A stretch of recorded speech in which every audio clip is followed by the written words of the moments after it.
Ranking the best card at each position in Madden 23. We're back here with another lineup builder. Today we're going to be going position by position, and I'm going to be telling you guys who I think the best is at each position. Now before we do go ahead and get into it though, I do want to go ahead and shout out the comment of the day. Quarterback is, I would say, kind of tough because there are just a ton of QBs that are on the same level, and it really comes down to, do you want Slinger 3 or do you want Slinger 1? To me, if you want Slinger 3, Lamar is great. He gets every single team chem, 99 speed. He can get quad stack for 2 AP, which if you don't know what the quad stack is, Gunslinger, Fearless, a velo ability, either set elite or pass elite, literally the same ability, and How Route Master for 2 AP. So I think Lamar's absolutely amazing. And if you want a Slinger 1 QB, Matt Stafford or Aaron Rodgers, you really can't go wrong with either. I think they are literally the exact same card. Matt Stafford is what, like 1 speed point faster. I'll put Matt Stafford here, but I literally don't think you're going to notice the difference between him and A-Rod. Now we're going to go ahead and go to running back, and this is another one that I would say it does depend because of the fact that AKA X factors are still a thing.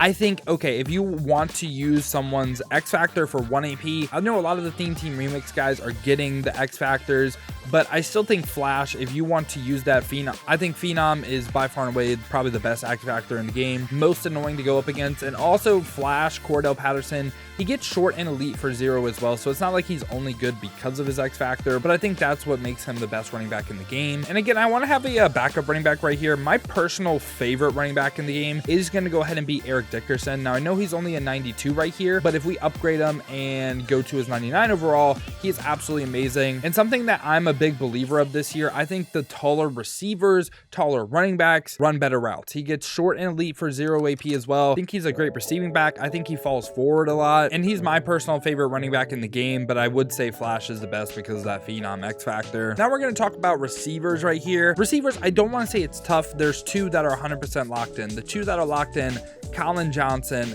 and also CD Lamb for me. Now I will say this actually does get interesting because of the fact that they get short in, short out for 0 AP each, and that's a great ability combo, right? I'm really looking for people to get short out and route tech for 0. Reason being is in some offenses, like say you're running Saints tight ups at tight end, PA shot seems a lot. I would say route tech basically guarantees it will always light up versus man versus like non-inside or like 1 step ahead. And also like deep skinny posts, like if you're running tight slots halfback weak, that flood play with the deep post, if you have route tech on that, it's absolutely amazing. But I'm not going to make this a offensive specific video. Again, it's just going over the best cards each position, and we got Colin Johnson and CD Lamb. CD Lamb 6'2", 99 speed and short in, short out for 0 AP. Colin Johnson, same exact thing. He is just 6'6" this time, and kind of like I was saying, I think the taller receivers run better routes. That's why he's here. It will eventually be T Higgins golden ticket that did get revealed. He gets short in, short out, and he's 6'4". But for right now, I am going to go ahead and keep Randy Moss right here. Again, he's 6'4", could be up to 99 speed. He gets deep out elite, short out, and route tech in total for 1 AP, which is still a really great ability stack. So in total right now, you are spending maybe 4 AP on your wide receiver running back if you do want to run the X factor, potentially 3 if you want to use Dickerson, and 2 AP on the quad stack QB. And for fullback, I will go over that. I feel like there's no reason not to just use this free Larry Zonka,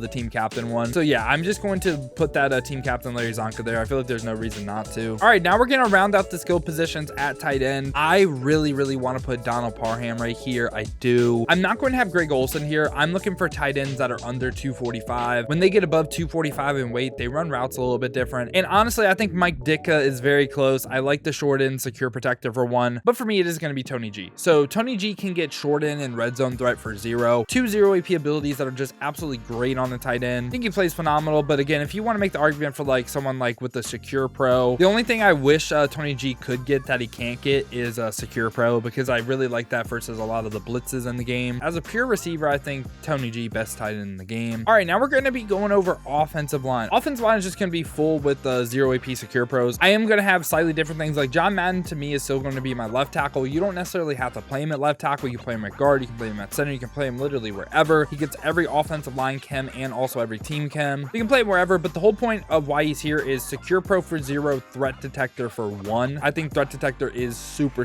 needed. And to me, with these cards, it's not really about like the very specific card. It's really about abilities. I feel like you're really just going to see them all play the same. Like, we're going to go Jamari Slayer right here, and he is someone that can get Secure Pro and also Identifier for one. I would say I would spend AP for threat detector and Identifier. At center right here, I'm going to go Tyler Linderbaum because he does give a O-line motivator boost as well, 0 AP Secure Pro. At right guard, AJ Can is insane. So actually, I am stupid. I kind of forgot this card existed for a second. Don't need to spend AP on Identifier. He can get Secure Pro and Identifier for 0. So you basically just free up an AP spot. Again, just a 0 AP Secure Pro right there. And finally, at right tackle, we are just going to go Mekhi Becton, because why not? Like I said, I think they're all going to play really similar. But yeah, this is the offense. Secure Pros across the board on the offensive line. This is what the AP could look like. So we got 2 AP for quad stack, 1 AP on flash. That's 3 AP total. In total, spending 1 AP on the receivers. That is 4. We're spending 0 on the tight end, and we're spending 1 on the offensive line with threat detector, Secure Pro, everywhere else. So in total, that's a 5 out of 6. You have an AP to play with.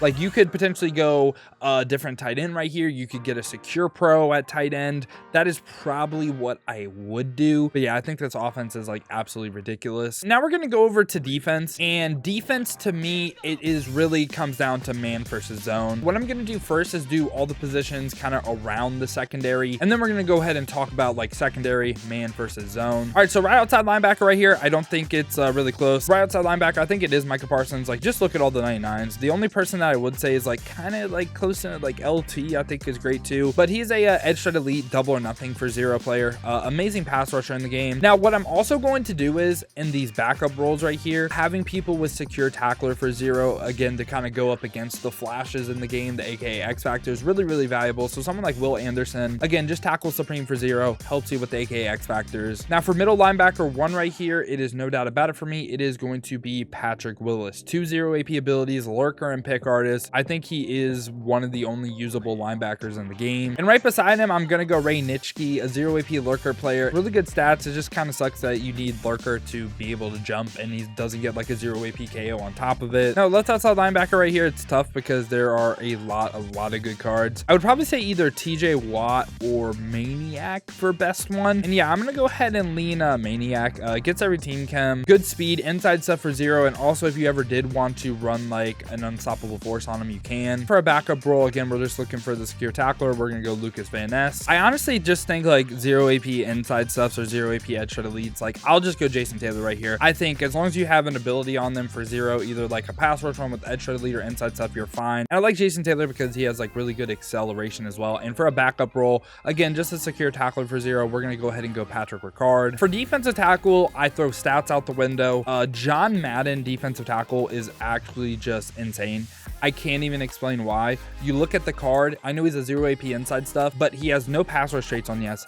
I have no idea why this card plays so good, but he is absolutely insane. And then for a second defensive tackle, I think there are a ton of good ones. I would probably just say Derek Brown, again, the double or nothing or inside stuff combo right there. And for left end right here, again, a lot of good options. I will just go ahead and say Michael Strahan. He gets everything I'm looking for in a rusher. And for a tackling ability as a backup, we can just go Kevin Carter. Again, the backups we're getting are just supposed to help us. First, the AKA X Factors. All right, now something else I'm doing, I'm going to go over sub linebacker right here. This is the user defender. For me, the best user in the game is going to be Julius Peppers. Now, this is the issue you run into with golden tickets, and I think it's so dumb. Made golden tickets one of the worst promos of the year. Right now, you only get 2 golden ticket tokens. So potentially, like, you have to decide, oh, do I want to run Lamar? Do I want to run Colin Johnson? Honestly, this might make it to where Aaron Rodgers is really valuable because you can get the quad stack for 2 and you don't have to use a golden ticket token. So you could potentially go like Aaron Rodgers right here, Colin Johnson right here, and then also get the best user in the game with Julius Peppers, pick artist acrobat for 0 AP. Say you do want to use Lamar and Colin Johnson though on offense. You're looking for someone that is a great user that you don't have to spend a golden ticket token on. I think Ryan Neal is probably going to get the nod for me, but another great one,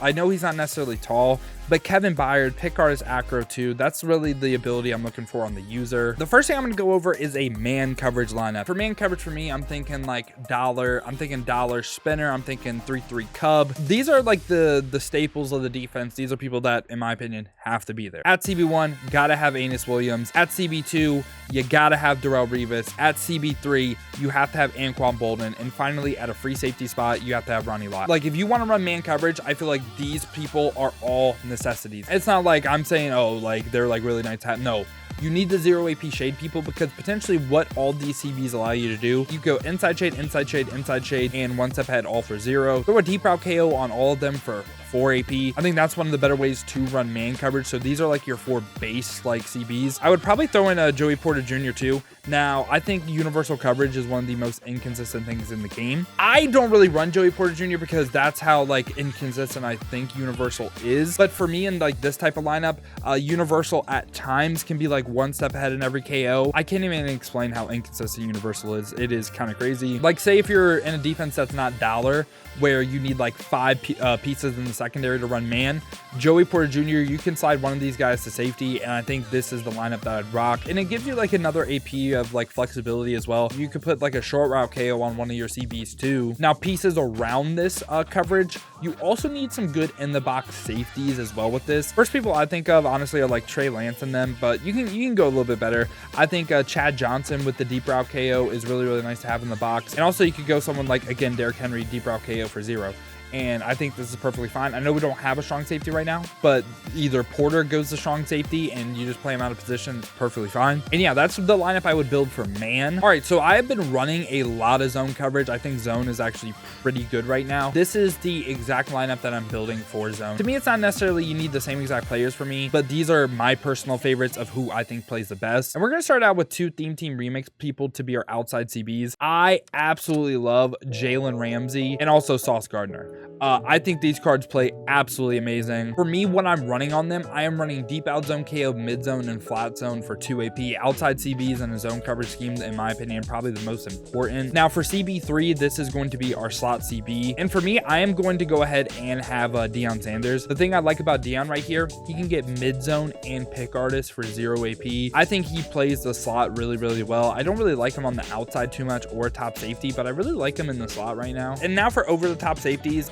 you don't necessarily have to copy the player 100%. What I'm running on these guys is deep out zone KO and mid zone. So something like Ed Reed can play that perfectly fine. And honestly, for strong safety, I kind of like other like corners and stuff a little bit more than the strong safety selection we have for specifically like playing over the top. So like for CB4, I'd probably go like Richard Sherman or Charles Woodson right here. I don't like having Charles Woodson not on the team. Richard Sherman, play him at strong safety with deep out and mid zone, and I think he'll play really good. And then we'll have 2 in the box safeties as well, this time with zone abilities. I think one of the most needed ones is actually Troy P. What Troy P gives you, no other card in the game right now gives you a 0 AP flat zone KO defender that is a safety. And if he wasn't so expensive, he would be on my team. I'm just really stingy with coins. I would just go ahead. So this is where it gets interesting, because you could either try to create hybrid coverages or you could try to make your base defense a lot better. You could go Justin Simmons with the 0 AP mid zone, or you could go Chad Johnson with like a deep route KO and be able to man him up on people. So I think it's pretty interesting. I don't think there's a bad decision to make. I'll just say for all out zone coverage, I'll just go with someone like Justin Simmons with the 0 AP mid zone. And that's the defense. Tried to explain like zone versus man, my thought process on that. And lastly, for special teams, he's not the highest kick power, but I believe there's no reason not to have the Scottish Hammer. I know he's not 99 kick power, but the boost he gives is insane. And lastly, for kicker though, Tucker is amazing. Now here's the main difference to me why I'm going Tucker over Greg Zerloin, aka Legatron. Here's why. It's this right here, clutch on no. And you might be like, why does that matter? Clutch on kicker is actually very important, because at end half situations, end of game situations, Tucker is going to be able to kick it farther than Legatron. So I think that is really valuable. I'd say Tucker, best kicker in the game. And yeah, if y'all didn't know that, let me know down below in the comments. But yeah, this was me going position by position, telling you guys what I think is the best card at each position. I think for like offensive line and stuff, it's not necessarily the player, but it's just the abilities, if that makes sense. But I hope y'all did enjoy it, man. If you did, make sure to leave a like and subscribe to stay up to date with the best cards in Madden 23. If you want to see me use a team just like this, check the links in the description, hit that Twitch with a follow. We have been grinding the streams over there, so I would greatly appreciate that. Now, if you don't feel like heading over to Twitch and you want another video to watch, check this one out right here. I rank the best middle linebackers in Madden 23.